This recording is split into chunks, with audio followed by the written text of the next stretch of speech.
भाभी, नाश्ता बन गया क्या? मैं लेट हो रहा हूँ। हाँ हाँ हो गया। लो, आलू के पराठे बनाए हैं आज। क्या बात है, मजा ही आ जाएगा फिर तो। जी करता है कि सारे काम छोड़ूं और आराम से बैठकर बस ये पराठे ही खाता रहूं। तू भी ना, चल अब जल्दी कर। नहीं सच में भाभी, आप ना बेस्ट हो। हाँ वो तो है, लेकिन जब रसिका आएगी ना इस घर में, तब देखेंगे कि तुम रसिका के गुण गाते हो या फिर मेरे। क्या भाभी, फिर वही बात। आप जाओ किचन में और मुझे पराठे पर फोकस करने दो। हाँ, देवर और भाभी का बड़ा ही प्यारा रिश्ता होता है। इसमें मान सम्मान भी होता है और हंसी मजाक भी।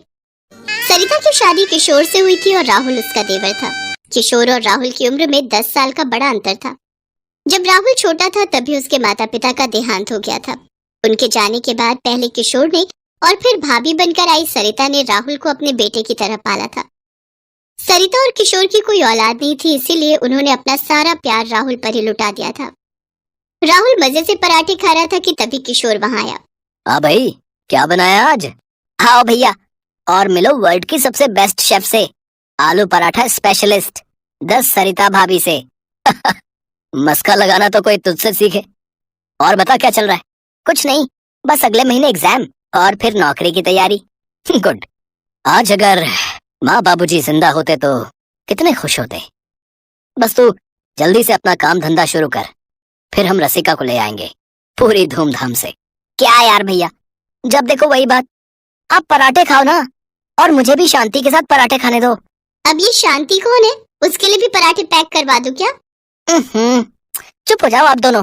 किशोर के घर में हमेशा ऐसे ही हंसी मजाक का माहौल रहता था। किशोर एक कंपनी में काम करता था और सरिता घर संभालती थी। माँ बाप के एक साथ चले जाने के बाद रिश्तेदारों ने किशोर की शादी बहुत जल्दी कर दी थी, ताकि वो दोनों मिलकर राहुल का ख्याल रख सके। सरिता भी भाभी नहीं बल्कि माँ के रूप में राहुल का पूरा ख्याल रखती थी। ऐसे ही कई दिन गुजर गए। राहुल की कॉलेज की पढ़ाई अब खत्म होने वाली थी। फिर एक दिन कॉलेज में। हाय। हाय रसिका, कैसी हो? मैं ठीक हूँ, आप कैसे हो? अरे यार, ये तुम मुझे आप क्यों बोलती हो? तो क्या बोलूं?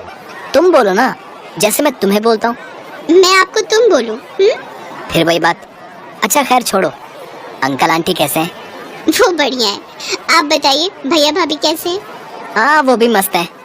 अच्छा रसिका, मैं चलता हूँ, मुझे दोस्तों के साथ फिल्म देखने जाना है, तो मैं लेट हो रहा हूँ। ठीक है, बाद में मिलते हैं। Okay bye. बाय। रसिका चाहती थी कि राहुल उसे भी अपने साथ फिल्म देखने ले जाए, लेकिन राहुल रसिका से हर वक्त कन्नी ही काटता रहता था। रसिका वहाँ से दुखी होकर घर की तरफ चल पड़ी। दरअसल राहुल और रसिका के पिता बहुत अच्छे दोस्त हुआ करते थे। उन दोनों ने बचपन में ही रसिका और राहुल की शादी तय कर दी थी, पर शादी से पहले ही राहुल के माता पिता का देहांत हो गया। लेकिन किशोर और सरिता दिल से चाहते थे कि रसिका ही उनके घर की बहू बनकर आए, इसीलिए वो रसिका का नाम लेकर राहुल को छेड़ते रहते थे। रसिका भी राहुल को ही अपना पति मान चुकी थी। वो कभी कभार जानबूझकर राहुल से मिलने के लिए सज धज कर तैयार होकर कॉलेज आती थी। उससे बात करने की कोशिश करती थी, लेकिन राहुल उससे बचता फिरता था। लेकिन अब जब दोनों बड़े हो गए थे तो शादी की बात भी चलने लगी। आओ आओ किशोर बेटा, कैसे हो?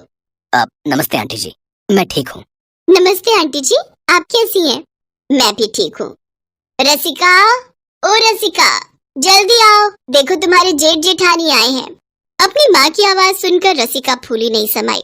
वो जल्दी से सिर पर पल्लू रखकर बाहर आई और आकर उसने किशोर और सरिता के पैर छुए। हालांकि उसकी नजरें किसी को ढूंढ रही थी। क्या हुआ रसिका, किसे ढूंढ रही हो? जी किसी को नहीं, मैं चाय लाती हूँ। रसिका की बात सुनकर वहाँ सभी लोग मुस्कुरा दिए। तभी किशोर ने कहा, आंटी अब वक्त आ गया है, हमें जल्दी से अपनी जिम्मेदारियाँ निभा देनी चाहिए। हाँ बेटा, मैं भी यही चाहती हूँ। मेरी तबीयत भी ठीक नहीं रहती, डॉक्टर भी जवाब दे चुके हैं। जिस शुगर ने रसिका के पापा को निकल लिया वही अब मुझे भी मार रही है। अब तो इंसुलिन भी कोई काम नहीं करता है। हिम्मत रखिए आंटी जी, सब ठीक हो जाएगा। हाँ बेटी, बस रसिका तुम्हारे घर चली जाए, उसके बाद तो भगवान मुझे कभी भी उठा ले, कोई दुख नहीं। उसी दिन पंडित जी से बात कर शादी की तारीख तय कर दी गई। ये देखकर रसिका की खुशी का ठिकाना नहीं था, लेकिन घर आकर जैसे ये बात किशोर ने राहुल को बताई तो वो बहुत नाराज हो गया और गुस्से से बोला, भैया भाभी, मुझे रसिका से शादी नहीं करनी है। ये क्या बोल रहा राहुल? पर माँ बाबूजी की यही इच्छा और मेरी इच्छा का क्या? मुझे रसिका पसंद नहीं है, साफ बात ये है। क्या बुराई है उसमें? सुंदर है, संस्कारी है और आप समझ नहीं रही हो भाभी, वो सीधी सादी बहन जी टाइप लड़की है, हमारी नहीं जमेगी। देख राहुल, तेरी शादी तो रसिका से ही होगी, वरना याद रखना वो वसीयत वाली बात। वसीयत का नाम सुनते ही राहुल चुप हो गया। उसे झुकना पड़ा और कुछ दिनों बाद राहुल और रसिका की शादी हो गई। रसिका बहुत खुश थी। वो घर के कामों में सरिता का पूरा हाथ बटाती और किशोर की भी बहुत इज्जत करती थी। लेकिन दूसरी तरफ राहुल अब बहुत चुपचाप रहने लगा था। साफ पता चल रहा था कि वो इस शादी से खुश नहीं है। फिर एक दिन डाइनिंग टेबल पर राहुल, वो वकील साहब आएंगे शाम को, तुम्हारे साइन चाहिए उन्हें 3-4 कागजों पर। अब ठीक है भैया, मैं कर दूंगा, अभी ऑफिस जा रहा हूँ। दरअसल किशोर और राहुल के पिता शंभुनाथ एक वसीयत छोड़ गए थे। उसके मुताबिक राहुल को उनकी जायदाद का आधा हिस्सा उसी दिन मिलेगा जब वो रसिका से शादी करेगा। रसिका से शादी के बाद किशोर ने उसी दस्तावेज के बारे में राहुल से बात की थी। शाम को वकील आया और उसने राहुल से पेपर्स पर साइन भी करवा लिए। अब शंभुनाथ की आधी जायदाद का मालिक राहुल बन चुका था। कुछ दिन बाद एक सुबह जब सब लोग उठे तो रसिका के तेज तेज रोने की आवाज सुनाई दी।